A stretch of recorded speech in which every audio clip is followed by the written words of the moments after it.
नमो अरिहन्ताणं नमो सिद्धाणं नमो आयर्याणं नमो वज्रायणं नमो लोई सबसागुण।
नमः समय साराय स्वानुभूत्या चकास्ते चिस्वावाय भावाय सर्वभावान्तर।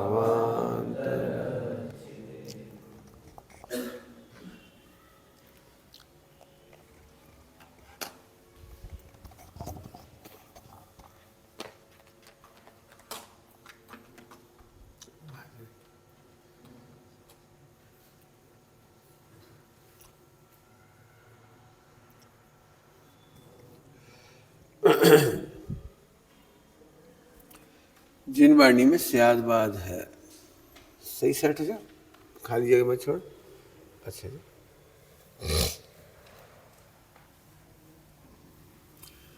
जिन वाणी में जो भी कथन है वो सत्य है, ऐसा कह करके मैं ये कहना चाह रहा हूँ पाप पुण्य के बारे में भी जो कथन है वो सत्य है। हो सकता है आपको ये प्रवचन सुनते सुनते ऐसा लग रहा होगा कि धर्म में जो कुछ प्रसिद्ध है वो सब झूठ है। झूठ नहीं है, मैंने हर बार एक बात कही है, वो लोक व्यवहार में सही है। इसको जरा ध्यान से सुनेंगे, लोक व्यवहार में सही है। पाप और पुण्य के बारे में जो आपने सुना है वो सही है। प्राथमिक भूमिका में बच्चों को इसी तरह समझाया जाता है। अभी प्रवचन चल रहा था, उसमें कन्फ्यूजन हो सकता है। बच्चे तो ये लॉजिक कर सकते हैं हमें नहीं जाना मंदिर, तो हम उसे मार पीट करके भी मंदिर भेजेंगे और इसमें माँ को भी पुण्य होगा और बेटे को भी पुण्य होगा। हम ये नहीं कह सकते वो संकलेश से मंदिर गया है तो पुण्य नहीं होगा। आज उसका संकलेश है, लेकिन उसका इंटेंशन माँ का भी ये है कि इसका हित वही है। इसलिए माँ मार करके भी, ठोक करके भी, पीट करके भी भेजेगी, लोभ से भी भेजेगी, डरा के भी भेजेगी, क्योंकि हित के मार्ग में यदि ये सब किया जाए तो बच्चे को क्षणिक तो संकलेश लग रहा है, लेकिन उस संकलेश के बाद भी उसे माँ का आदर है। वो मंदिर गया है, आज हो सकता है रूटीन वर्क में गया है, केवल दिखावटी गया है, लेकिन एक न एक दिन यदि वो स्वस्थ होगा तो वहीं होगा। इसलिए मैंने इस याद बात का बताया, क्योंकि अभी इस प्रवचन में से कई लोगों को ऐसा लग सकता है कि फिर हम बच्चों को ज़बरदस्ती नहीं भेजें। बच्चे भी कई बार लॉजिक करते हैं, हमारा भाव नहीं तो जाने से फ़ायदा क्या है, पहले हमें भाव सुधरेंगे तब जाएंगे। तो इसका उत्तर बड़ा सिंपल है। बच्चा नर्सरी में पढ़ने नहीं जाना चाहता है, LKG UKG कक्षा 1 में पढ़ने नहीं जाना चाहता है, लेकिन हम भय से या लालच से उसे भेजते, क्यों हमें मालूम है आज नहीं तो कल इसे समझ में आएगा कि डॉक्टर यहीं से बनते हैं, इंजीनियर यहीं से बनते हैं, प्रतिष्ठा यहीं से मिलती है, आजीविका यहीं से होगी, जो कुछ भी तेरा हित होगा वो विद्यालय से ही होगा। आज नहीं समझ में आएगा, कभी आएगा। ऐसे ही हम ज़रूरत पड़ने पर भय से भी मोक्ष मार्ग में लगाते हैं। लोभ से भी लगाती है। भय और लोभ बहुत अच्छा नहीं है, लेकिन भय और लोभ के पीछे का अभिप्राय बहुत अच्छा है, इसलिए उस अभिप्राय से पुण्य होता है। संकलित होने पर भी पुण्य होता है। कुछ समझ गए होंगे वे, संकलित होने पर केवल पाप हो ये जरूरी नहीं है। ये तो मैंने अभी सुना इसलिए बताया। अभी अपन पाप पुण्य की बात करते हैं। पाप और पुण्य की सीधी सीधी बात है, जो आप समझते हो वो सही है उसे आप रखिए, लेकिन मेरे पास इतना समय नहीं है, मैं जीवन के बहुत कम समय के लिए आपके बीच में हूँ, तो मैं आपको पुण्य पाप की परमार्थ परिभाषाएं बता रहा हूँ। परमार्थ मतलब जो आम पब्लिक के बीच में फेमस नहीं है, लेकिन यदि आप अपने ग्रंथों को खोलेंगे, मेरे ग्रंथों की बात नहीं कर रहा हूँ, आप अपने ग्रंथों को खोलोगे तो उसमें एक परिभाषा मिलेगी, मैं उसकी चर्चा आपके बीच में कर रहा हूँ। पुण्य पाप क्रियाओं के आधार से भी बताया जाता है और कर्णन योग में लेस्याओं के आधार से भी बताया जाता है, परिणाम के आधार से भी बताती है। तो मैं परिणाम की परिभाषा सुना रहा हूँ इस समय। परिणाम की माने जो कर्णन योग है केवल ज्ञान गम्य है और इसकी चर्चा कम होती है। मैं फिर कह रहा हूँ, इसकी चर्चा कम होती है। जो आप जानते हो वो फेमस है, बहुत फेमस है, इसलिए उसे आप सेव करके रखें, उसका निश्चित करने की बहुत ज़रूरत नहीं है मार्केट में। लेकिन अंदर में परमार्थ तक पहुँचने के लिए परिभाषा बता रहा हूँ।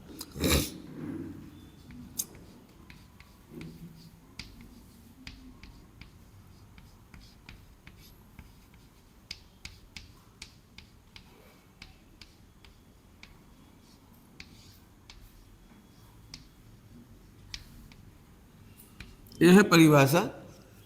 परिणामों का तारतम्य भेद का नाम पुण्य पाप है। बोलिए क्या लिखा है? परिणामों का तारतम्य भेद का नाम पुण्य पाप है। एक बार फिर से बोलिए, परिणामों के तारतम्य भेद।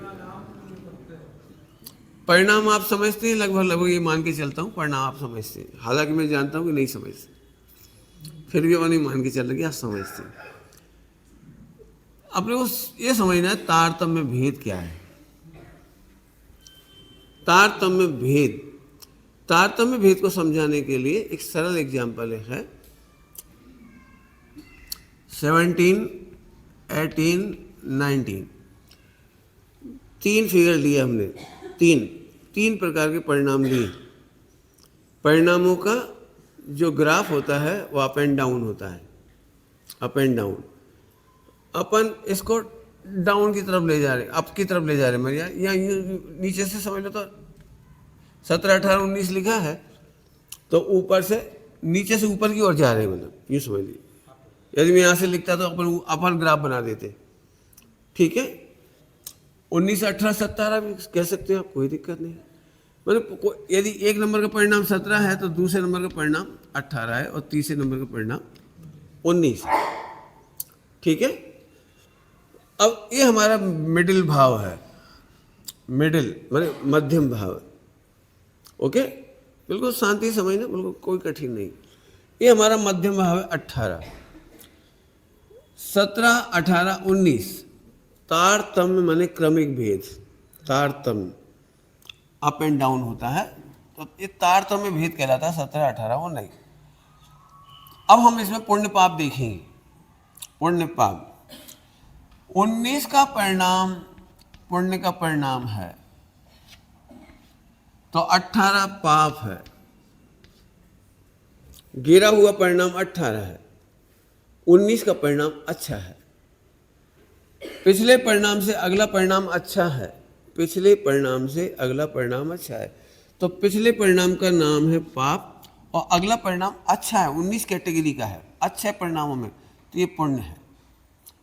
लेकिन जब हम 17 की तुलना करके देखते हैं इससे,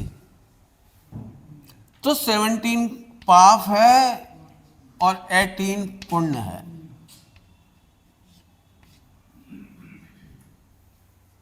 इसका मतलब है तारतम्य भेद। हम 18 को दोनों बातें कह सकते हैं, पाप है और ये पुण्य है, हम दोनों कह सकते हैं। इसका मतलब ये निकला सीधा सीधा, पहले समझ में आ गया इतना, कि किसी भी व्यक्ति के परिणामों को आप एकांत पाप नहीं कह सकते और किसी भी व्यक्ति के परिणामों को एकांत पुण्य नहीं कह सकते हैं। और इसी से सियादवाद का स्वीकार होता है। आपने देखा होगा, माँ बच्चे से कहती है तू बहुत बिगड़ा हुआ है, और बच्चे को लग रहा है मैं तो पहले से कितना सुधर गया हूं, फिर भी आप मेरे को बिगड़ा हुआ कहते हो। देखा होगा आपने। बच्चे की राइटिंग 5th क्लास में देखने पर माँ ने कहा तेरी राइटिंग कितनी गंदी है, जबकि बच्चा जानता है कक्षा 1 की तुलना में 5वीं तक आते आते मेरी राइटिंग बहुत अच्छी हुई है। जब वो किसी और से तुलना करती है, कभी मेरे बेटे की राइटिंग बहुत अच्छी है, ये क्या मतलब है? क्लास 5th की राइटिंग एक जैसी होने पर भी माँ उससे तो कहती है तेरी राइटिंग खराब है, लेकिन पड़ोसियों से कहती है, दूसरों से कहती है मेरे बच्चे की हैंड राइटिंग बहुत सुंदर है। ऐसा कैसे हो सकता है? माँ चाहती तेरी राइटिंग और अधिक सुधरे, तो कहती कैसी गंदी राइटिंग है। उसे ये भी पता है कि पहले की तुलना में तेरी राइटिंग अच्छी है। मेरे ख्याल से इतनी बात समझ में आ गई होगी सबको। अब हम इसके प्रयोग करके देखें। एक व्यक्ति 100 गालियां देता था। एक दिन मैंने एग्जाम्पल दिया था आपको। एक व्यक्ति 100 गालियां देता था शादी के टाइम, तो पत्नी को लगता था कितना राक्षस है मेरा पति, लेकिन 5 साल बाद वो 50 आ गई गालियां। इस समय तक इसके 5 साल में बच्चे का जन्म हो चुका है, वो भी 4 साल का हो गया है, और वो मम्मी से कहता है पापा कितने गंदे, कितनी गालियां बकती। तो मम्मी उसे समझाती बेटा तुमने पहले नहीं देखा, अब तो वे देवता हैं, देवता, उन जैसा आदमी नहीं मिलेगा। पहले क्या गालियां बकते थे, अब तो इस बच्चे ने सुना कि पापा देवता हैं क्योंकि 50 गालियां देती। तो इसने भी एक गाली स्टार्ट की, एक गाली स्टार्ट की, तो मम्मी ने कांग्रेस का निशान ठोक दिया। बदमाश, बिगड़ा हुआ, बहुत सारी बातें कही, एक थप्पड़ पड़ गया। मम्मी 50 ज्यादा कि एक, आप समझ गए होंगे।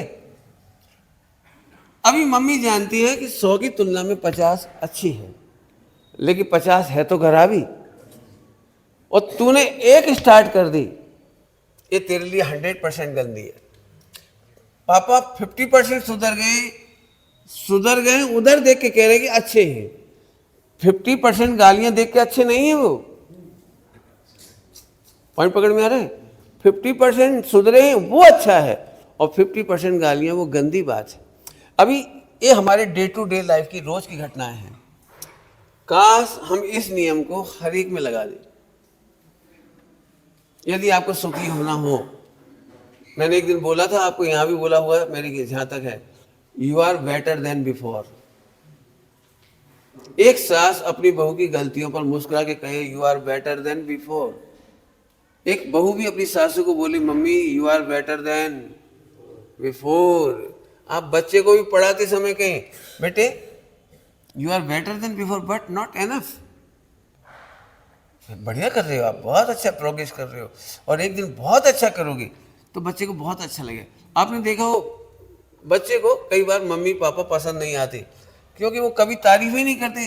कभी तो बोलो इतनी सुंदर राइटिंग, गजब, एक दिन तेरी राइटिंग बिल्कुल मोतियों जैसे अक्षर वाली होगी। अरे तारीफ तो करो थोड़ी उसकी। मैंने तो ये देखा है, मेरे साथ हुआ तो आपके साथ भी हुआ होगा। जैसे मैंने घर में मम्मी की मदद की, सफाई की, पोता मारा, बर्तन मंजवाए, कुछ काम किया, तो मैंने मम्मी को कहा देखो आज मैंने आपकी कितनी मदद की है। मैंने बर्तन मंजवाए, पोछा मारा, कपड़े धोए, जो काम किए। तो मेरी मम्मी झट से बोल दी तो कहा एहसान करी, रोटी नहीं खाई।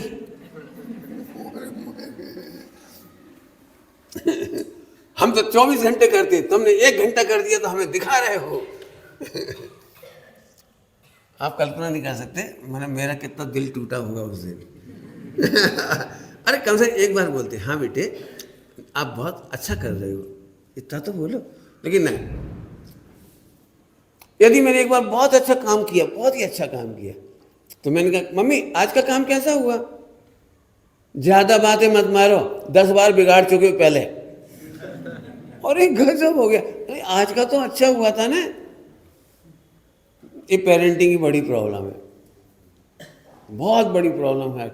हमें बड़ा कठिन पड़ता है ये देखना कि you are better than before, but not enough. ये हो सकता है।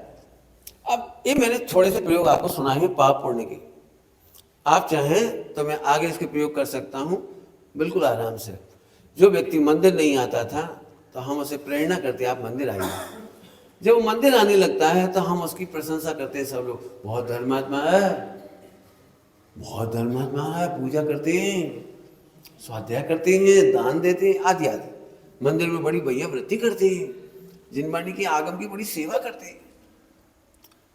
अब यही एक बात समझनी है हमको कि इट इज नॉट एनफ।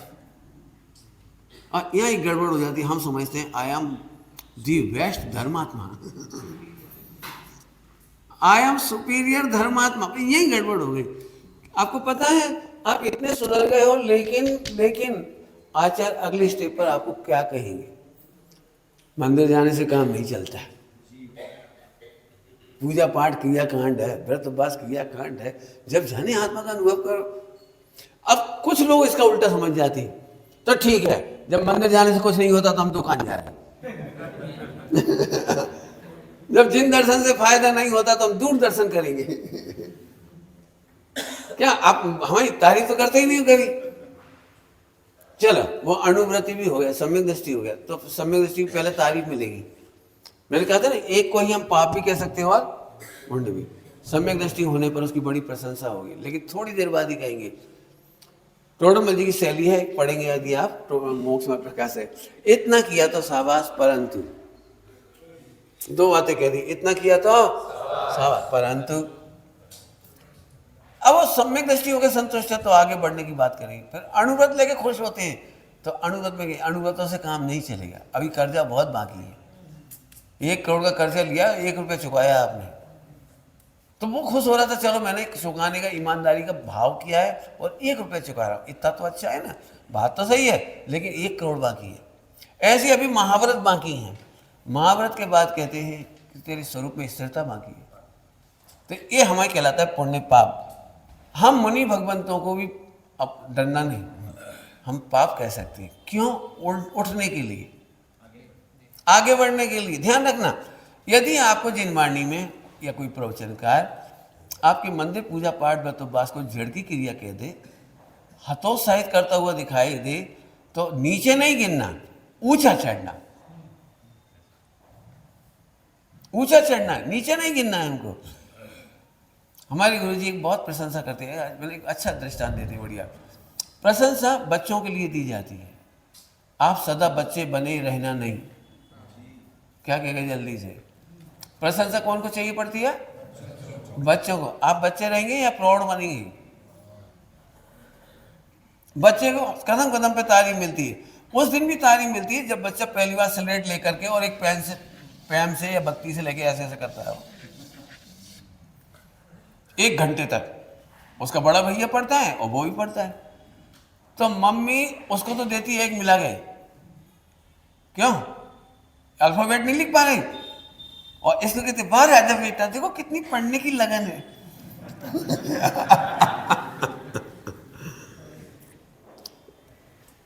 अभी ये आपको समझना है। यदि आप अपने व्रत उपवास नियम संयम की, स्वाध्याय की, सादगी की, अच्छे परिणामों की, अच्छे क्रियाओं की प्रशंसा सुनकर खुश होते हैं तो आप पप्पू हैं।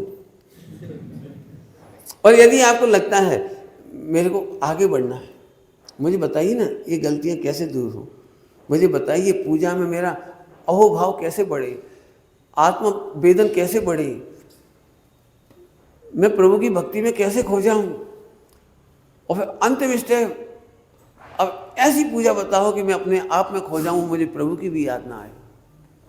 मैं स्टेप पर होना चाहता हूँ। मैं बहुत दिनों से पूजा कर रहा हूँ लेकिन वो आनंद नहीं आया है। आनंद तो आ रहा है लेकिन वृद्धि नहीं हो रही है, वृद्धि तो हो रही लेकिन पूर्णता नहीं हो रही है। अब मैं चाहता हूँ तन्मय हो जाऊँ। ये है स्टेप अप। कुछ लोग ऐसे हो सकते हैं जो 25 साल 50 साल से लगातार रिपीटेशन ऑफ पूजा या क्रियाकांड कर रही, जस्ट लाइक रोबोटिक, नाम से मैंने बोला रोबोटिक, करते हैं करके चले जाते हैं, पढ़ते हैं पढ़ के चले जाते हैं, दान देते हैं दान के चले जाते हैं, तीर्थ यात्रा करते हैं तीर्थ यात्रा कर लेते हैं, लेकिन अपने प्रयोजन पर तो दृष्टि ही नहीं है। समझ गए होंगे ये बच्चे ऐसा। यदि किसी को पेंटिंग सीखनी होती है ना, पेंटिंग खास तौर से ड्राइंग पेंटिंग, आपको पता है वो अपने गुरु को ड्राइंग पेंटिंग अच्छी करके दिखाने के बाद भी कहता है, गुरु जी इसमें कुछ कमियां हुआ तो और बताइए, ये मैं कैसे करूं, ये मैं कैसे करूं।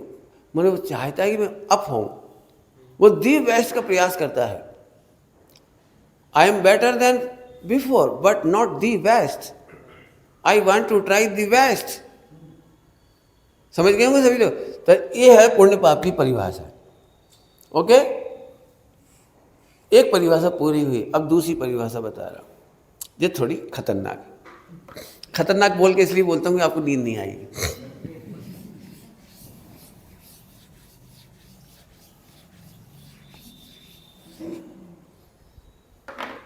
ये भी कर्णानियों की परिभाषा है। हमारे ग्रंथों में 8 कर्मों की चर्चा है। ओके, 4 + 4 याद होंगे आपको, 4 घातिया और 4 अघातिया। अब समझना थोड़ा, थ्योरम प्रूव कर रहा हूं मैं। 4 घातिया कर्म 100% पाप है, इनमें पुण्य का कोई भेद नहीं। इस समय भी आपको पाप बंद हो रहा है, पूजा करते तब भी पाप बंद होता है, व्रत उपवास करते तब भी पाप बंद होता है, मुनि दीक्षा लेते तो भी पाप बंद होता है। उल्टा डरना मत, अभी घबराना नहीं, भागना नहीं उठ करके। क्यों? क्योंकि इसका नाम है घातिया। घातिया का सीधा सीधा मतलब है मर्डर, सुसाइड, हत्या। मैंने जो समझ मैंने खराब शब्द इसलिए बोले कि आपको याद हो जाए। घात, घात। आप बता सकते हैं घात जब मर ही रहे हैं तो इसमें पुण्य कैसे हो सकता है? पॉइंट पकड़ रहे हो? घात ही हो रहा है, घात, हत्या ही हो रही है, तो इसमें पुण्य का उदय कैसे हो सकता है? पुण्य का बंद कैसे हो सकता है? दोनों ही बातें कह रहा हूं, पुण्य का बंद और पुण्य का उदय कैसे हो सकता है? आपको याद होगा ज्ञान, इसका एक पाप प्रकृति है। ज्ञानावरण, दर्शनावरण, मोहिनी और अंतरा, ये चारों के चारों जस्ट लाइक, मैं अभी आपको एक दृष्टांत देता हूं, इसमें पुण्य का भेद ही नहीं है, कहीं पर भी नहीं। आप मंदिर जाएं, पूजा पाठ करें, व्रत उपवास करें, कहीं करें, छोड़ के मत भागना। हाँ हाँ, पहले समझो इस बात को पूरा। मैं एक बहुत सरल दृष्टांत दूं, इतना फर्क पड़ सकता है कि धीरे धीरे घात हो या जल्दी घात हो, इतना फर्क पड़ सकता है, लेकिन होगा घात। पहले गुणस्थान में घात बहुत ज़्यादा होता है, चौथे में घट जाता है, 5वें में घट जाता है, 6ठे 7वें में घट जाता है, घट जाता है, लेकिन होता पाप है ये। समझ में आ गई होगी बात? अब इसमें आ जाइए, इसमें हमारे पास 4 अघातिया। घातिया का नाम था घात करने वाली, और अघातिया का मतलब होता है जो आत्मा का घात नहीं करता। ये मैंने ऐसे क्यों किया, समझ रहे हो? कुछ मेरी एक्टिंग समझ रहे हो कुछ क्या कह रहा हूँ? सुनोगे ना कुछ? तुम भी सुनो ध्यान से सही। यहाँ का पाप भी घात नहीं करता है।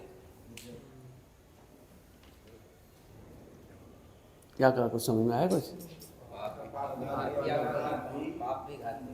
क्या कमाल है, आघातिया है, आघातिया, आघातिया। यहाँ के पाप और पुण्य, यहाँ 2 भेद हैं, यहाँ पाप और पुण्य के 2 भेद हैं, लेकिन इससे आत्मा की हत्या नहीं होती। दुकान जाते समय आपके पास ये 2 काम हो सकते हैं, पाप और पुण्य, लेकिन इससे आत्मा की हत्या नहीं होती। इस प्रश्न का जवाब है आप सबका, जिन्होंने करीब 8-10 पर्चियाँ मेरे पास आएंगी। इस प्रश्न का जवाब है कि हम ग्रस्त जीवन को त्यागे बिना धर्म कैसे करें।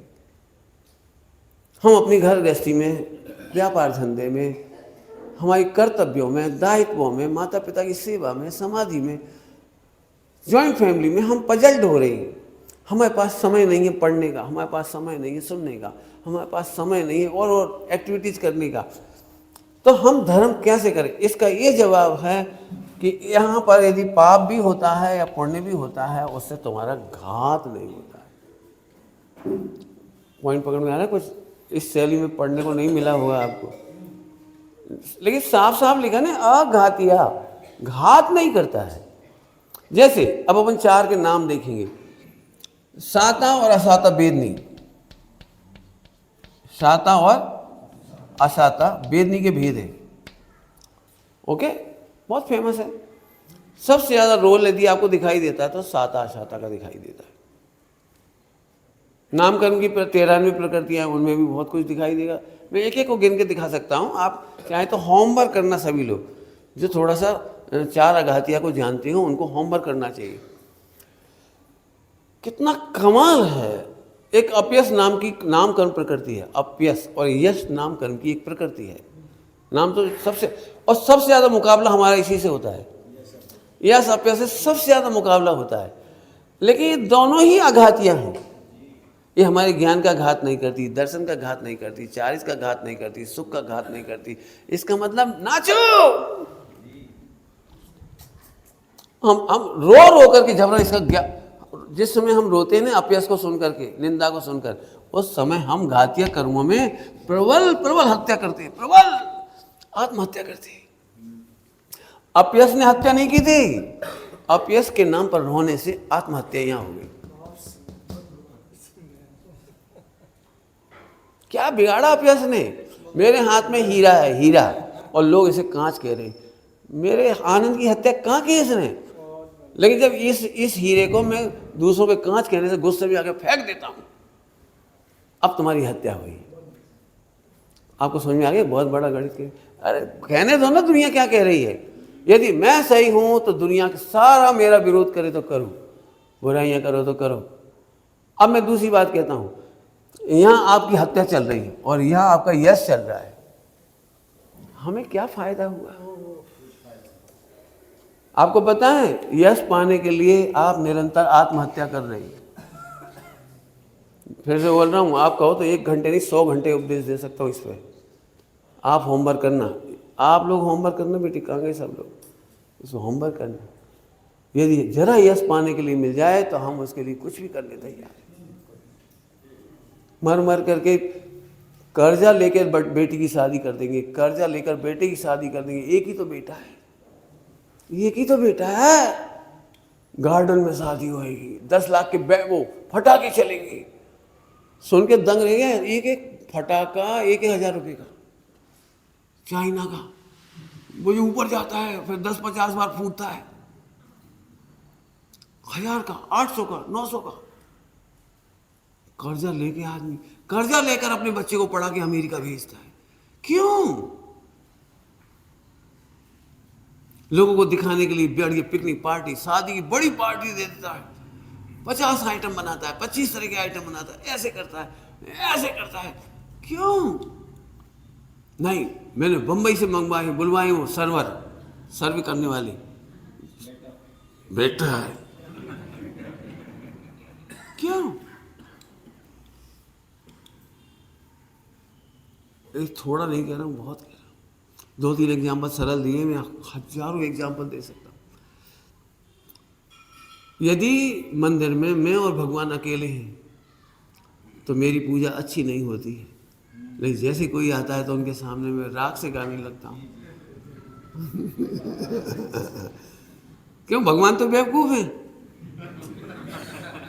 वे थोड़ी समझते हैं कि हम उनके लिए उनके सामने अकेले में ठीक से पूजा नहीं करें। वे थोड़ी समझते हैं, ये समझते हैं जी। आप समझ सकते हो कितनी बार हम आत्महत्या करते हैं। और असली हत्या है ज्ञान की, दर्शन की, चारित्र की, सुख की। और एक कदम कदम पे मिल जाएंगे आपको। हम दिखावे के लिए अपने सुख का घात कर रहे हैं। भ्रष्टाचार करने वाला, रिश्वत लेने वाला व्यक्ति 24 घंटे आत्महत्या कर रहा है। रोटी भी नहीं खा रहा है, कपड़े भी नहीं पहन रहा है, लेकिन दुनिया की नजरों में मेरे पास करोड़ों का शेयर, करोड़ों का ये है, करोड़ों की बिल्डिंग है, करोड़ों का ये है। क्या लेना देना? सोच लेना, बिल्कुल सोच लेना। मैं बहुत प्रेम से कह रहा हूँ, हमें ये कुछ भी फायदा नहीं है। सारी दुनिया तारीफ करे हम राजा हैं, उससे क्या फर्क पड़ता है। युगल जी बाबूजी ने एक बहुत सुंदर बात कही, करोड़ों मिथ्या दृष्टि मुझे भगवान भी कहें, उससे क्या फायदा। और भगवान की ज्ञान में, केवल ज्ञान में मैं भव्य हूँ, तो ये बहुत बड़ी बात है। कभी मत सोचो लोग क्या कहेंगे, आप हमेशा ये सोचो आत्मज्ञानी क्या देखें, क्या कहेंगे। यदि आपको आत्मज्ञानी की परवाह है तो आपका मोक्ष रुक नहीं सकता। मेरे पास एक प्रश्न आया, मैं फिर कह रहा हूँ, हम धर्म कैसे करें। धर्म करने का सुबह आइडिया बता दिया मैंने। आप केवल दुनिया की बुराइयां मत देखिए, सुबह बता दिया है। अपने में कमियां मत देखिए, अपने में कमियां मत देखिए आत्मा में, और दूसरों की बुराइयां मत देखिए। बस हो गया धर्म, हो गया धर्म। बिल्कुल टेंशन नहीं करना, बिल्कुल मोक्ष में मिलेंगे। अभी की भाषा में कह दें, ऐसा पुण्य मत करो जिसके लिए आत्मा का घात हो जाए। अब ये आपको सोचना है क्या, कहाँ है, क्या है। ये वेरिफिकेशन आपको करना है, ट्रेस आउट आपको करना है कि हमारा पुण्य पाप किस क्वालिटी का है। आप बिल्कुल मंदिर में दान मत दीजिए। अभी हाल ही मेरे पास चर्चा आई कि मंदिर में गुल्लक तो लगानी पड़ेगी। मैं तो मना कर रहा हूँ, गुल्लक तो लगानी पड़ेगी। फिर बच्चों में दान के संस्कार कैसे पड़ेंगे। दान एक संस्कृति है। तो मेरा उत्तर ये है, पैसे के दान की संस्कृति नहीं है। उठा लो आप, 4 प्रकार के दान में पैसा दान नहीं है, सोना दान नहीं है, चांदी दान नहीं है। सही समय पर सही उपकार ही दान है। क्या लिखा है दान की परिभाषा में, स्वयं पर अनुग्रहार्थम, तस्वार सूत्र में क्या लिखा है? तो क्या मतलब होता है इसका? स्वयं पर के अनुग्रह के लिए जो उपकार का काम होता है वो दान है। मुझे नहीं चाहिए पैसा, नहीं लगानी मुझे पेटी। मैं अभी मेरी बात चल रही है इसलिए मेरे दिमाग में आई। मैं बहुत सोचता हूँ 4 प्रकार के दान हैं। यदि कोई व्यक्ति अज्ञान से पीड़ित है तो उसे सत्य राह दिखा देना, सच्चा बोध दे देना, ये दान है। यदि कोई व्यक्ति हताश होकर आत्मघात कर रहा हो तो उसका हाथ थाम लेना, ये अभय दान है।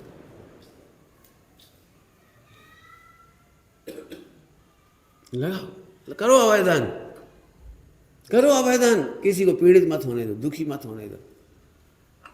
समय पड़ने पर दुनिया की बदनामी झेल जाओ, लेकिन एक जीव को बचाओ। करो, चारों दान की परिभाषा करो। भरे पेट वालों के आहार मत कराओ, लेकिन एक पात्र व्यक्ति जो मोक्ष जा रहा है उसको शुद्ध सात्विक आहार दो। अभी मेरा प्रवचन है इस पर, 1 महीने का प्रवचन है आहार पद्धति पर, 1.5 महीने का प्रवचन है 1.5 महीने का आहार पद्धति पर। मुझे पता था जिंदगी में एक बार प्रवचन करना, मैंने इसलिए 1.5 महीने तक आहार पद्धति पर प्रवचन किया है। उसमें 46 दोष रहित, 32 अंतराय रहित आहार की प्रणाली क्या है वो उसमें बताई पूरी बात। आपको केवल इतना ही कहूँगा, इसका नाम आहार नहीं है कि सामने वाले व्यक्ति का बात है, पित्त है, कफ है, आपको खबर ही नहीं। गर्मी का सीजन है और फिर भी आपने उसको ड्राई लड्डू बना दिए, ड्राई फ्रूट्स के। ठंडों में खाए जा सकते हैं ड्राई फ्रूट्स के लड्डू, गर्मियों में नहीं खाए जा सकते। ठंडों में मूंगफली खाई जा सकती है, मूंगफली की चक्की खाई जा सकती है, मूंगफली की चटनी खाई जा सकती है। गर्मियों में प्राण लेंगे इसके, हमें पता ही नहीं। कौन से सीजन में दूध चाहिए, कौन से सीजन में घी चाहिए, कौन से सीजन में फलों के रस चाहिए। अधिक पढ़ने वाले साधुओं को 10% अनाज देना चाहिए, 90% रस देना चाहिए, दूध देने चाहिए, घी देने चाहिए पढ़ने वालों के लिए। अधिक तपस्या करने वालों के लिए ऐसे आहार देना चाहिए। जो अधिक भ्रमण करते हैं, विहार करते हैं, विहार बहुत परिश्रम करते हैं, उनको 20% से 30% तक अनाज देना चाहिए ताकि उनकी ताकत रहे। हमें अभी फिर क्या कहूँ, अब फिर मैं कहूँगा मैं क्या कहूँ, हमें मालूम ही नहीं। योग्य आहार नहीं देना हत्या है। प्रमाद पोषक, निद्रा पोषक, विकार वर्धक आहार ग्रंथों में लिखा है दान के पात्र की वस्तुएं कौन कौन सी हैं। हमें तो लोग ये कहते पंडित जी हम बहुत खुश हैं आपके प्रवचन से, हम आपको हत्या की चीज़ दे दें, आपकी हत्या करने वाली, मेरी हत्या मतलब मेरे प्रवचन से खुश हैं और मेरी हत्या करने वाली चीज़। पंडित आपको कौन सी चीज़ देना चाहते हैं? वो देना चाहते स्मार्टफोन। बड़े ऑफर आते, एक स्मार्टफोन आपको लाए हम अमेरिका से। मैं कह रहा हूँ तुम मत चलाओ, तुम मेरे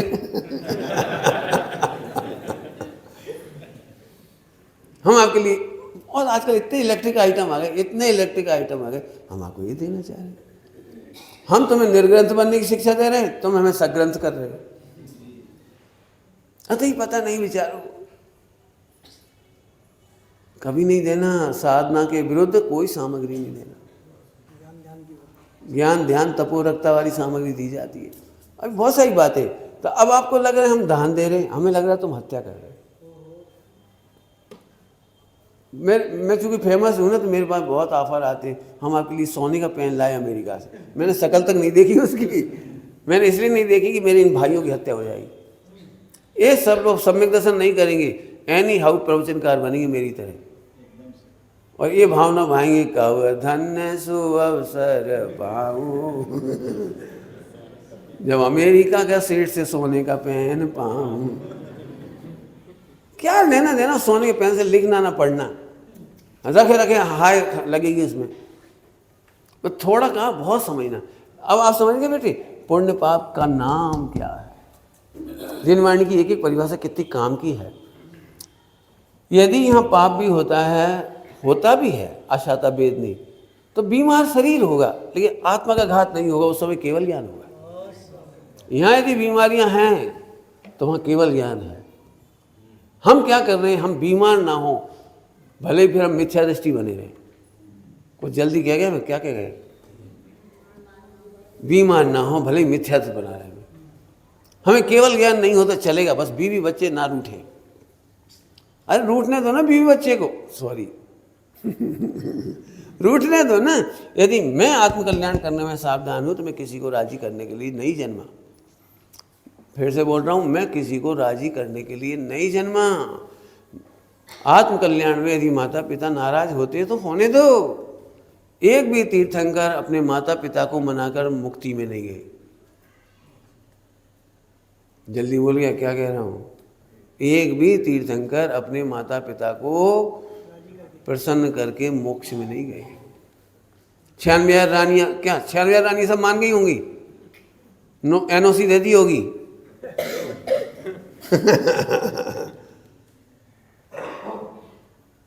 अपना हत्या नहीं कर सकते। मैंने अपने पिताजी को एक ही बात कही थी, आप मेरे से जो कहो सब करने तैयार हूँ, बस शादी करने की, आत्महत्या करने की आज्ञा मत दो।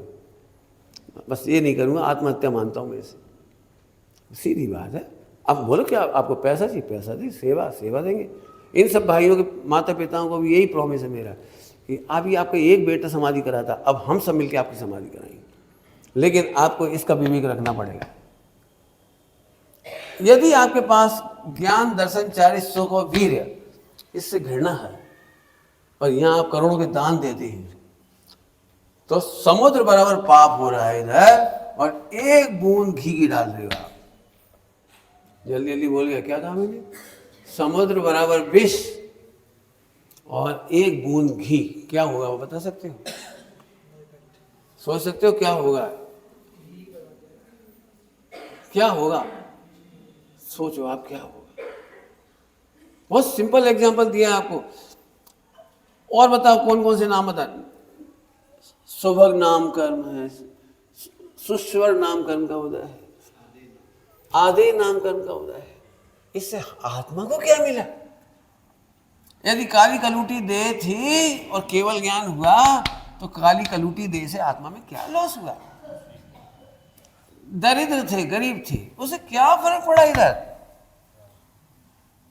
यदि इस गणित को आप समझें, और अब पुराण पढ़िए, आप पुराण, चाहे वो श्रीपाल चरित पढ़ लीजिए, चंदन वाला पढ़ लीजिए, इनको डिप्रेशन क्यों नहीं हुआ? अब पैसे के बिना क्या होगा, मम्मी पापा के बिना क्या होगा, राज्य के बिना क्या होगा? राम और सीता को एक सेकंड भी टेंशन क्यों नहीं हुई? क्योंकि यहाँ की कमी, धन वैभव की कमी, इज्जत आबरू की कमी, पैसे की कमी, सुविधाओं की कमी आत्मा का घात नहीं करती। प्रसन्न थे, बढ़िया, और इसीलिए साथ ही से चमत्कार होते रहे उनके चमत्कार होते रहे। जितने चमत्कार आप पढ़ते हो सतियों की, तीर्थंकरों की, वो इसलिए होते रहे क्योंकि यहाँ घात नहीं कर रहे थे। समझ में आ गया आपको? दो परिभाषा पूरी हो गई। बहुत शांति से विचार करना, घटा लेना। यहाँ बहुत पैसा होने पर भी क्या फर्क पड़ा? आप पूछे थे अंबानी का, उसको इतना पैसा। अब मैं आपसे पूछ रहा हूँ, हम ज़्यादा भाग्यशाली हैं यदि यहाँ आनंद कर रहे हैं तो, और वो यहाँ आनंद कर रहा है। यहाँ एक घी की एक बूंद है केवल, और यहाँ पर हमारे पास आनंद का अमृत समुद्र है। भाग्यशाली कौन है? हमें, मुझे कभी नहीं लगता कि वो ऐसा क्यों है। होने दो ना अंबानी को, हमें क्या लेना देना। सारी दुनिया सोचती है, महिलाएं खासतौर से भारत की महिलाएं सोचती हैं, काश में गायन में लता मंगेशकर होती, और लता मंगेशकर से इंटरव्यू लिया गया तो उन्होंने कहा मैं अगले जन्म में लता नहीं बनना चाहूँगी, मैंने बहुत कीमत चुकाई है लता बनने के लिए। उसने लास्ट 25 साल केवल भजन गाए हैं, फिल्मी गाने नहीं गाए उसे। कितनी दुखी होगी क्लासिक संगीत का नाश होने से, क्लासिक का संगीत का नाश उसको कितना बर्दाश्त नहीं होता। चलिए इसको मैं अब अपने को अपने पाप पुण्य का स्वरूप समझ लिया। ओके, अब अपन चलते हैं।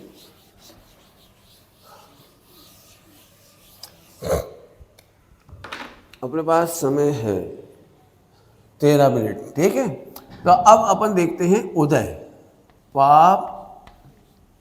अभी अपन ने बंद समझा था, अब अपन समझ रहे हैं पाप और पुण्य का उदय। आप इस पर बहुत लट्टू होते हैं पुण्य के उदय पर, वाह पुण्य का उदय, वाह पुण्य का उदय। तो अब इसके बारे में भी भ्रम निकालूंगा। अभी तक जो चल रहा है वो सड़क छाप सत्य है, मुझे उससे निषेध नहीं है लेकिन अभी अपन असली सत्य को देखेंगे। पुण्य पाप का जो बंध था वो कायदे से तो केवल समझाने का अंतर है, समझाने का अंतर है। आप समझ गए थे ना? एक ही परिणाम को पुण्य भी कह सकते हैं और पाप भी कह सकते हैं। इसका मतलब पुण्य पाप का अंतर नहीं है। और सेम यहाँ पर है, पुण्य और पाप के उदय में अंतर ही नहीं है। लेकिन मैं जानता हूँ आपके गले नहीं उतरेगी बात, मैं उतारूंगा, अभी उतारता हूँ आपको। रेडी तो हो गए नहीं उतारने के लिए? इधर दिख रहा है किसी को? नहीं दिख रहा है? पुण्य पाप, जैसे पुण्य पाप का बंध केवल समझाने का अंतर है, ऐसे पुण्य पाप के उदय में भी समझाने का अंतर है। कायदे से पुण्य पाप का अंतर नहीं। मैं जानता हूँ ये बात सुनकर के लाखों लोग, करोड़ों लोग मेरे अपोज में जाएंगे, क्योंकि पूरी जिनवाणी में पुण्य पाप का अंतर लिखा गया है। प्रथमान योग भरा हुआ है, चरणान योग में है, करणान योग में है। 3 जगह बिल्कुल खूब तारीफ की गई पुण्य पाप के अंतर की। इसलिए की गई है कि बहुमत अज्ञानियों का है। और मैं भी आपको पुण्य पाप के उदय में कुछ बहस नहीं कर रहा हूँ, आपको जो मानना है आप मानिए, मुझे कोई दिक्कत नहीं। लेकिन एक बार परमार्थ सत्य को समझें, एक बार परमार्थ सत्य को समझें। देखिए पुण्य पाप का मैंने शुरुआत में कह दिया अंतर नहीं, तो फिर आप पूछें क्या है फिर यहाँ कि वास्तव में पर द्रव्य का, वास्तव में तो वो पर द्रव्य का परिणमन मात्र है।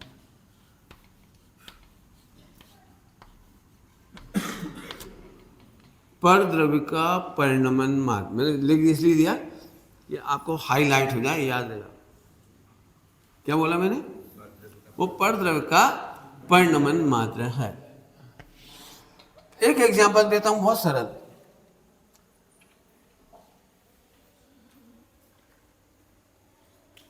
थोड़ा सरल करूं, पहले कठिन बात में पढ़ा दूं, पहले सरल कर देता हूं। एकदम हाई फाई बोल्ड बम पटकने से कोई फायदा नहीं पहले बात थोड़ा सरल कर दी। भाई कोई बताएगा पुण्य की परिभाषा क्या है? कोई बोलेगा? जो आपको सही लगे बता देना।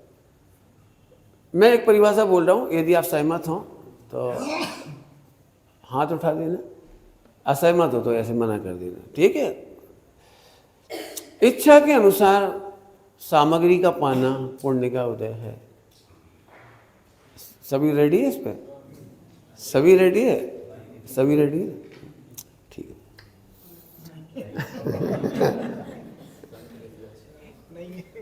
रुक जा, ऐसे कैसे नहीं है? 100% को लगता है इच्छा के अनुसार भोजन मिलना पुण्य का उदय है, इच्छा के अनुसार पत्नी मिलना पुण्य का उदय, इच्छा के अनुसार जॉब मिलना पुण्य का उदय, आदि आदि। कौन मना कर रहा है? हाथ खड़ा कर, कौन मना कर रहा है?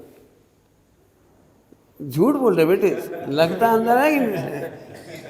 अच्छा बोलो, प्रतिकूल सामग्री अच्छी लगती है, अभ्यास अच्छा लगता है, तो फिर कैसे हाथ खड़ा कर सकते हो? भाई ये थ्योरम है, उत्तर माला से नहीं लिखो आप। क्योंकि जो व्यक्ति कहेगा कि इच्छा के अनुसार मिलना मैं पुण्य नहीं मानता, तो मैं फौरन कहूँगा इच्छा के विरुद्ध सामग्री को आप पुण्य का उदय मानोगे। तो आप रेडी रहिए फिर अभ्यास के लिए, मारपीट के लिए, शरीर के मिटने के लिए, बीमारी के लिए, गरीबी के लिए आप तैयार रहिए। इतना आसान नहीं है उत्तर। तो मैं पहले आपको वही परिभाषा कहता हूँ, इच्छा के अनुसार मिलना ये पुण्य का उदय है। तो अब अपन इसका ऑपरेशन करके देखते हैं। इसका ऑपरेशन, एक व्यक्ति उसे आत्महत्या की इच्छा हो रही है और समय पर ट्रेन आ गई।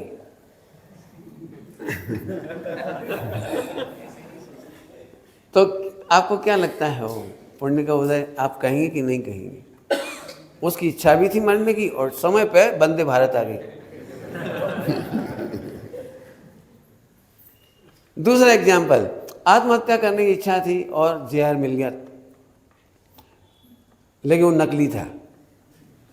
तो इसके पुण्य का उदय की पाप का उदय? सोचो जरा, उसकी इच्छा कितनी दुखी हो रहा है, हे भगवान मरते मरते भी 10 रुपये बेकार चले गए। नकली जहर मिल गया। आपको क्या लगता है वो खुश होगा कि दुखी होगा? 2 एग्जाम्पल दिए आपकी समझाने के लिए। अब हम आचार्यों से पूछते हैं,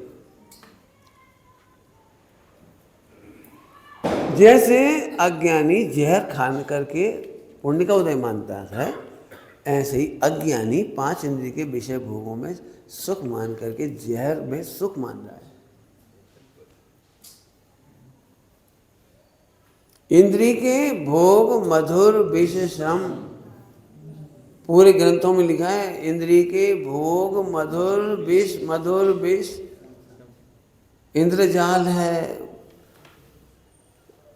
सब कुछ लिखा हुआ ना, छल है, मृग मरीचिका है, इसमें सुख नहीं है।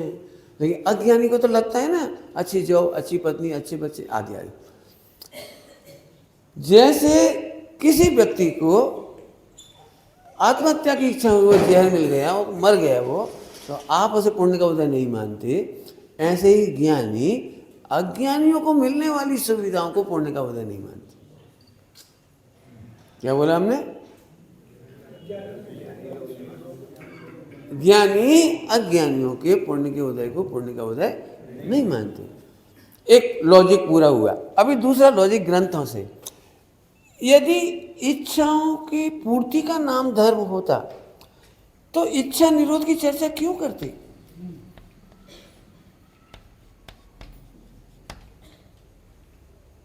इच्छा निरोध तपः, तो तप अच्छा है या इच्छाओं की पूर्ति अच्छी है?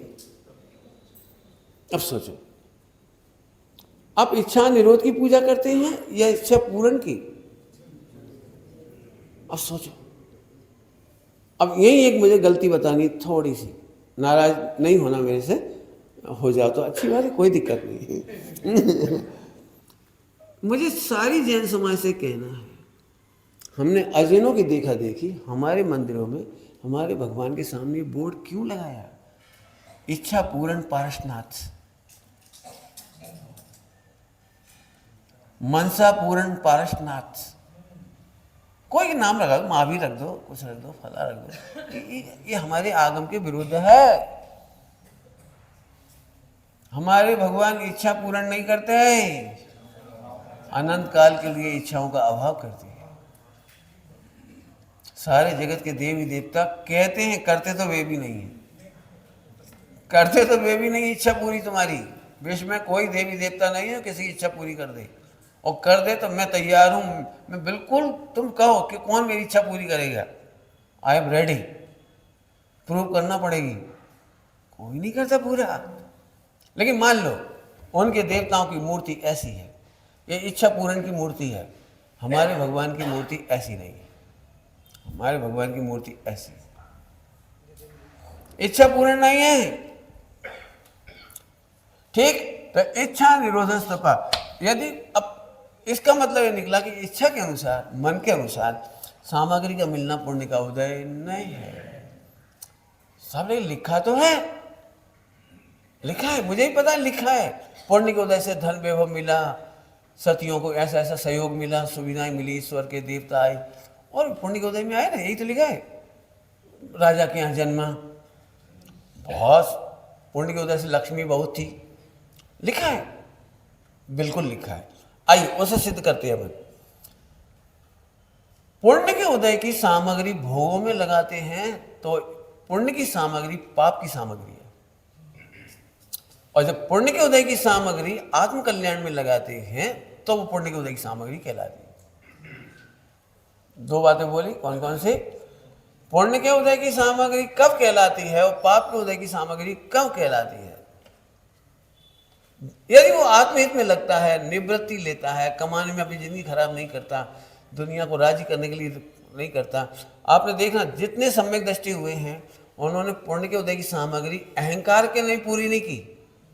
देख लेना आप पढ़ करके, उन्होंने केवल आत्म कल्याण के लिए समय दिया, इसलिए वो सारी सामग्री पुण्य का उदय कहलाती है। और यदि वही सामग्री से कोई सत्य व्यसन करता है, जुआ खेलता है, रात्रि भोजन करता है, नरक में जाता है, तो आप ही बताओ वो पुण्य के उदय की सामग्री थी या पाप के उदय की सामग्री थी। इसके लिए आप लिखना चाहें तो नाम है, इन पुण्य के उदय का नाम है पापानुबंधी पुण्य का उदय और पुण्यानुबंधी पुण्य का उदय। ये दो नाम हैं, बहुत सिंपल है। आपको 100 रुपये मिले, आप खुश हुए, मजा आ गया, पुण्य का उदय, और जाके जहर खा लिया, कौन कहेगा ये पुण्य का उदय है? अब तो आप समझ गए होंगे। बोलूं एक बात और बोलूं, नींद तो नहीं आ रही है, पसीना तो नहीं आ रहा है? पसीना तो मुझे आना चाहिए सभी लोग ध्यान से सुनना। आपको क्या लगता है सुंदर शरीर मिलना, स्वस्थ शरीर मिलना, सर्वांग शरीर मिलना, ये पुण्य का उदय है? यदि आप इसे भोगों में लगाते हो, अय्यासी में लगाते हो, तो ये पाप का उदय है। और इस स्वस्थ शरीर को आत्म कल्याण में लगाते हो तो केवल एक अभिप्राय से पुण्य का उदय है। पुण्य के उदय से हमारा 6 ऑप्शन बढ़िया है, पुण्य के उदय से हमारा शरीर अच्छा है। लेकिन 99% पुण्य के उदय में जो सामग्री मिली थी, लोग काहे में इस्तेमाल कर रहे हैं, मोबाइल से लेकर टीवी और इधर उधर दोस्ती और अय्यासी और क्या क्या कर रहे। तो अब आप सोचिए, क्या वह पुण्य का उदय है? या खराब शब्द बोलूँ मैं कि हम अपने पुण्य के उदय से पाए देश शास्त्रगुरु, शिवक्षम, स्वस्थ शरीर, और इन सब से मिलाकर हम अपने जैन शासन की हत्या करते हैं, इसका नाम डुबाते हैं, इसे पढ़ते नहीं हैं, इसे समझते नहीं हैं, अपने धर्मी धर्मात्मा को आगे नहीं बढ़ाते हैं, और 24 घंटे क्रेज के साथ बोलते हैं, क्रेज के साथ। धर्म में क्या रखा है? I don't like tradition. बहुत बढ़िया पंडित जी, मैं ब्लाइंड फॉलोवर नहीं हूँ, जब तक मुझे समझ में नहीं आएगा मैं धर्म नहीं मानूंगा और धर्म कभी पढ़ूंगा नहीं। अब बताओ, ऐसा कोई बच्चा हो सकता है जब तक इसे डॉक्टरी समझ में नहीं आएगी तब तक ये डॉक्टरी करेगा नहीं, और डॉक्टरी समझने के लिए पढ़ने? बहुत बढ़िया, शाबाश एक काम करो, ऐसे ही डायलॉग तब भी बोलो, जब तक मैं संतुष्ट नहीं होऊंगा शादी करूंगा नहीं, और शादी करे बिना संतुष्ट होऊंगा नहीं। ऐसा हो सकता है? थोड़े में बहुत कह रहा हूँ। अपन इसके 3 पॉइंट लिए, अब अपन थोड़ा टफ थोड़ा टफ मेरे पढ़ाई से लिए टफ मफ कुछ नहीं है। भगवान की वाणी टफ कभी नहीं होती, केवल समझने समझाने का थोड़ा सा होता है। अभी अपन ने परिभाषा क्या लिखी थी उदय में? परद्रव्य का परिणमन। शरीर परद्रव्य है, पैसा परद्रव्य है, और जो सामग्री मिलती पत्नी बच्चे वो भी परद्रव्य है। अब इसी को हम थोड़ा और समझाएंगे। एक व्यक्ति को भूकंप में मकान गिर गया, 1 करोड़ की बिल्डिंग बनाई थी उसने और भूकंप में गिर गई। पुण्य का उदय कि पाप का उदय? पाप का उदय। ठीक।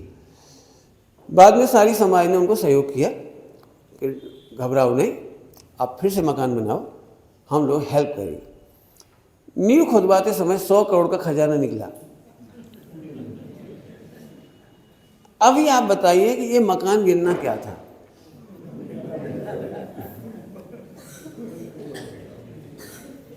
क्या लग रहा है आपको? ये मकान का गिरना क्या लग रहा है आपको?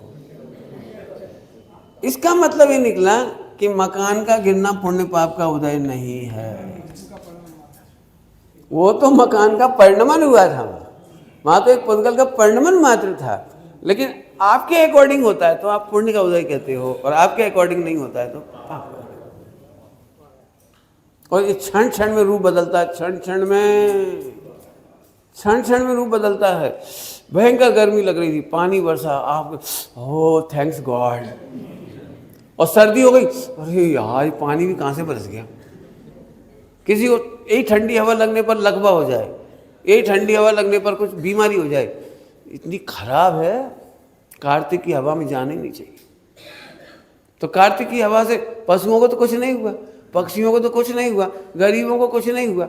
लोग मेरे को बहुत सलाह देते हैं, पंडित जी इन दिनों में छत पे नहीं सोना चाहिए और इन दिनों में ऐसे नहीं सोना चाहिए।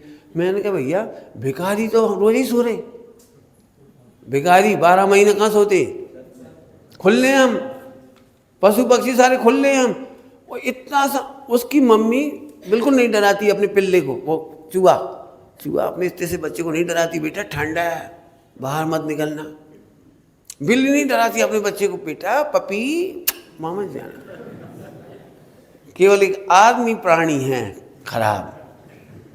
आपने देखा है पहली बारिश में बच्चों को कितना मन करता है, पानी वर्षा छम छम छम। अम्मा कहती वाह सर्दी हो जाएगी चल। अब बताओ क्या करना चाहिए? पानी बरसना पुण्य का होता है या पाप का होता है?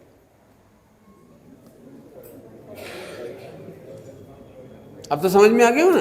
2 एग्जाम्पल है, ऐसे आप 10-50 और बनाना आप बनाना। अब मैं इसका प्रयोग करके दिखाता हूं आत्मकल्याण में। कोई आप वचन माने अपयस। अब मैं पूछ रहा हूं अपयस के वचन पुण्य का उदय कि पाप का उदय? पूछ रहा हूं। आपकी निंदा के वचन हो रहे हैं जो आपको सह नहीं जा रही, ये पुण्य का उदय कि पाप का उदय? ये आपके ऊपर डिपेंड करता है। यदि आप दुखी होते हो तो ये पाप का उदय है, और यदि खुश होते हो, भेद विज्ञान करते हो, निर्जरा करते हो, सम्मर निर्जरा मोक्ष करते हो, तो आपके लिए पुण्य का उदय है। दृष्टांत याद आ रहा होगा आपको, बहुत सारे दृष्टांत मिल जाएंगे आपको। गज कुमार मुझे सिर पर सिगड़ी का जलना, बोलो क्या था? पाशनाथ पर उपसर क्या था? चंदन वाला पर सेठानी का जो भी था वो क्या था? बताओ। अब इसका मतलब है हम बचनों की शिकायत नहीं करें और बचनों की एक्सपेक्टेशन नहीं करें कि सब मेरी तारीफ करेंगे तो मैं ब्रह्मचर्य लूँगा, सब मेरी तारीफ करेंगे तो मैं धर्म करूँगा, तुम्हें जो करना है करो, मैं मुस्कुराऊँगा।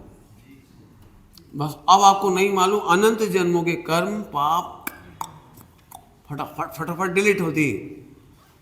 एक फाइल तैयार करने में कितना समय लगता है कंप्यूटर में? 100 पेज की फाइल तैयार करने में कितने दिन लगेंगे? बोल बेटे कितने दिन लगेंगे? लगभग 1 महीना, 15 दिन, 10 दिन। एक और डिलीट मारने में कितने दिन लगेंगे? आपको नहीं मालूम। यदि आप कोई के वचनों से दुखी नहीं होते हैं, कोई के वचन सुनकर दुखी नहीं होते, तो आप अनंत जन्मों के कर्म काट देते हैं। फोकट में ही कर्म बन रहे हैं जबरदस्ती। मैं तो इतना खुश होता हूँ, आप बुराई करो तो मैं कहता हूँ ओके ओके और बोलो। आपको पता नहीं मेरी बुराइयाँ होती हैं, कभी कभी बता देती है आपकी बुराई हो रही है, तो मैं उस दिन के प्रवचन में ये बात जरूर कहता हूँ, जो लोग मेरी बुराई कर रहे हैं वो मेरे से ऑथेंटिक बुराइयों की लिस्ट ले लें मेरी। मैं आपको ऑथेंटिक बताता हूँ, आपको तो पता ही नहीं है, आप तो अनंत भाग बता रहे हो। मैं बताता हूँ मेरी बुराइयाँ क्या क्या है, आप डरते क्या के लिए हो? लेकिन मांगने आते ही नहीं हो, क्योंकि मेरा उतना पुण्य का उदय नहीं है। मैं तो चाहता हूँ आप इंसल्ट करो, कई बार लोग मेरे से बुराई करते हैं, मेरे को शुरू से कहते हैं मैं सिंपल रहा हूँ, शुरू से 20-25 साल की उम्र से सिंपल रहा। तो लोग मेरे को बहुत कहते थे तुम थोड़े अट्रैक्टिव ड्रेस पहना करो, कितने लड़के अट्रैक्टिव होंगे, फिर कितने लोग धर्म में लग जाएंगे, उन्हें भी लगेगा कि इतने अट्रैक्टिव लोग धर्म में लग रहे तो वो भी सब लगेंगे। तो ऐसा ऐसा मेरे को बोलते थे। तो मैंने उनको उस समय उत्तर दिया था 92 में, 92 की बात है, दिल्ली की। मैंने उनको एक बात कही थी, मैं इसको इसलिए नहीं सजाता कि मुझे खुद पसंद नहीं है। समझ में आ गया क्या कहा मैंने? अब पसंद हो खंडहर तो संभालो। जिस बिल्डिंग में रहना नहीं हो उसकी लिपाई पुताई से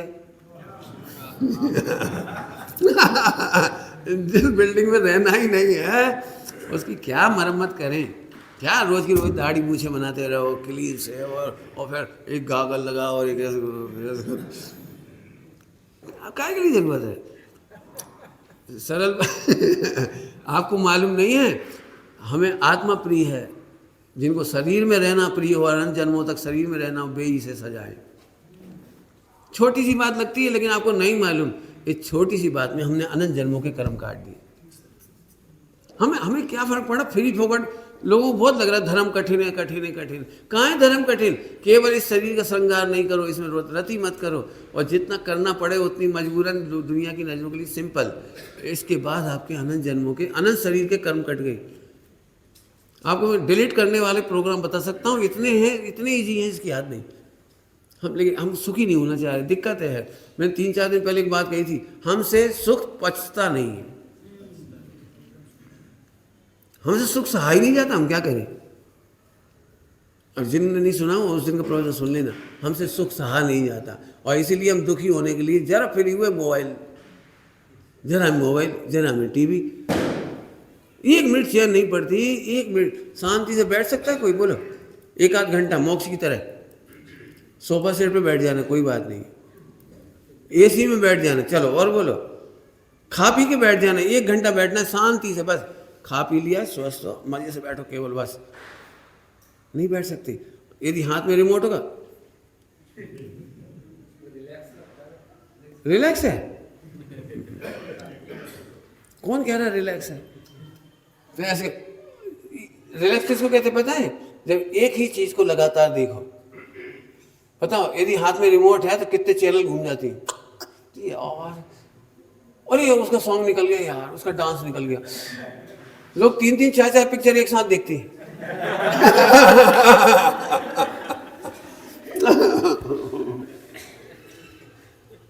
रिलैक्स कहाँ है? अरे तो सुख का टाइम है ना अपने पास, no problem, no money problem, no health problem, आराम से खा पिए, मस्त बैठो बस। घंटे बाद टीवी देख के इसे चलाने के बाद अंत में एक डायलॉग होता है, कुछ नहीं यार, कुछ मिलता है नहीं, टाइम खराब चला गया। आपने देखा दिन भर में लोग 10 बार अपडेट करते हैं, समाचार वही की वही होते हैं, वही की वही, एक नया समाचार जुड़ जाता है ऊपर नीचे, वो उसी में समय खराब हो गया। मैं तो अपनी बात तो मैंने कह दी, कितना सरल है डिलीट मारना। बोलो, आपको 8 कर्म कितनी जल्दी 6 करना मैं बता दे दूंगा, रियल कह रहा हूं। ठीक, अब आगे चलो। एक वचन के मामले में हमने कह दिया, अब मैं परिभाषा बता रहा हूं। ग्रंथों में जो परिभाषा आई वो वेदनी कर्म की परिभाषा, वेदनी कर्म की परिभाषा में लिखा है, आपको अच्छा लगता है तो साता वेदनी, और आपको अच्छा नहीं फील होता है तो असाता वेदनी। पॉइंट नोट किया जाए मिलॉर्ड परिभाषा का, ये नहीं लिखा कि साता वेदनी में करोड़ रुपए आता है, ये नहीं लिखा कि साता वेदनी के उदय में अच्छी पत्नी मिलती है, असाता वेदनी के उदय में गरीबी आती है, नहीं लिखा है। ध्यान देने लायक बात है। असाता वेदनी में खराब पत्नी मिलती, ऐसा नहीं लिखा है। असाता वेदनी में खराब संतान मिलती, ये नहीं लिखा है। परिभाषा पढ़ लीजिए आप तत्पर सूत्र वगैरह की। अब मैं सिद्ध करके बताता हूं। देखो, किसी भी पति को या पत्नी को, साता का पति और असाता का पति दो तो नहीं मिलते ना।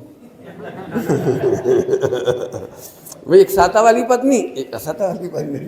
जब पाप का उदय आता है तो असाता वाली पत्नी ठोकने लगती है, और जब पुण्य का उदय आता है तो साता पेदनी वाली मरहम लगा देती है। ऐसा होता है क्या?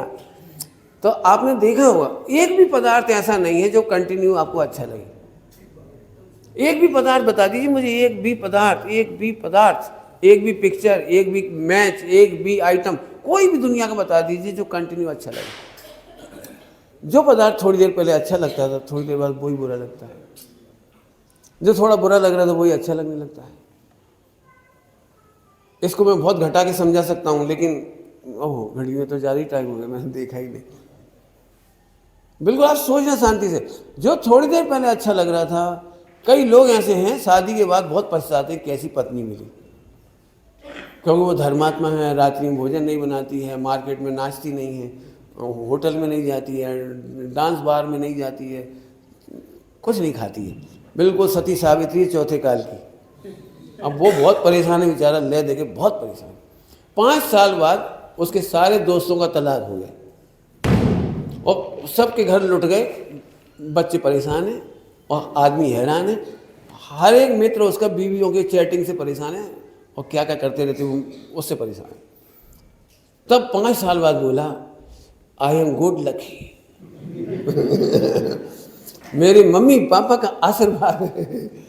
यदि मैंने उस समय उनकी बात नहीं मानी होती तो आज मेरा घर तबाह हो जाता। भले ही मैं कितने भी जुल्म करता रहा, डांटता रहा, फटकारता रहा, लेकिन मेरी पत्नी धर्मात्मा थी, उसने मेरा बुरा नहीं माना, हमेशा सेवा करती रही। और आज की तारीख में कहता हूँ आई लाइक हर, मैं बहुत पसंद करता हूँ। जो पहले बुरी लगती थी वो अब अच्छी लगने लगी। जल्दी जल्दी चलते चलते कह दूँ टाइम तो हो गया आपका। इसका मतलब दुनिया में अच्छा बुरा कोई नहीं है। हो सकता है जिसे आप बुरा समझ रहे वो अच्छा हो। जल्दी कह गए आपको ये नियम बहुत फायदा देगा आपको। जिनके घर में सास बहू के झगड़े हो वो ध्यान से सुने। फिर से सुन लो, जिनको मम्मी पापा बुरे लगते हो या बच्चे बुरे लगते हो वो ध्यान से सुने। दुनिया में आपको कोई भी अच्छा या बुरा लगता हो तो पहले ध्यान से सुने। हो सकता है जिसे आप अच्छा समझ रहे हो वो बुरा हो और जिसे आप बुरा समझ रहे हो वो अच्छा हो।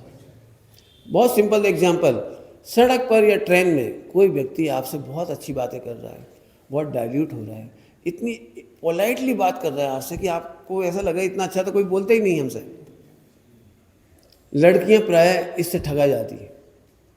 12, 14, 16 साल की लड़कियां प्राय इससे ठगी जाती है, ये लड़का कितना अच्छा है, ये अंकल कितने अच्छे हैं, मेरी मदद कर रहे हैं, मेरे को बुक्स दिलवा दी, मेरे को फीस दिलवा दी, मेरे को पार्टी में बुला रहे हैं, मेरे को होटल में पार्टी में बुला रहे हैं, मेरे अंकल।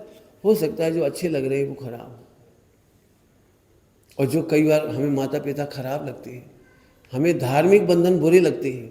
हर लड़की को लगता है कि क्यों हम स्लीवलेस नहीं पहन सकते, क्यों लिपस्टिक नहीं लगा सकते, क्यों हमें लड़कों से कम समझा जाता है, क्यों नहीं हम चाय जैसे कपड़े पहन के नाच सकते सड़कों पर। तुम्हें जो अभी अच्छा लग रहा है हो सकता है पूरी ज़िंदगी आपको ही बुरा लगे। आज आप उठा के देख लीजिए उन लड़कियों का कैरेक्टर, उनका फ्यूचर, उनके जीवन, शादीशुदा जीवन, आप देखिए दुख से भरा पड़ा है। जो चीज़ आज अच्छी लग रही है हो सकता है वो आपको बुरी लगे, और हो सकता है धार्मिक मर्यादाएं आज बुरी लगे, सास ससुर की मर्यादाएं, माता पिता के अनुशासन हो सकता है आज बुरा लगे, गुरुओं का अनुशासन हो सकता है आज बुरा लगे, लेकिन हमारे हित में है। दुनिया में कुछ भी अच्छा बुरा नहीं है, जैसी दृष्टि। ओम नमः शिवाय।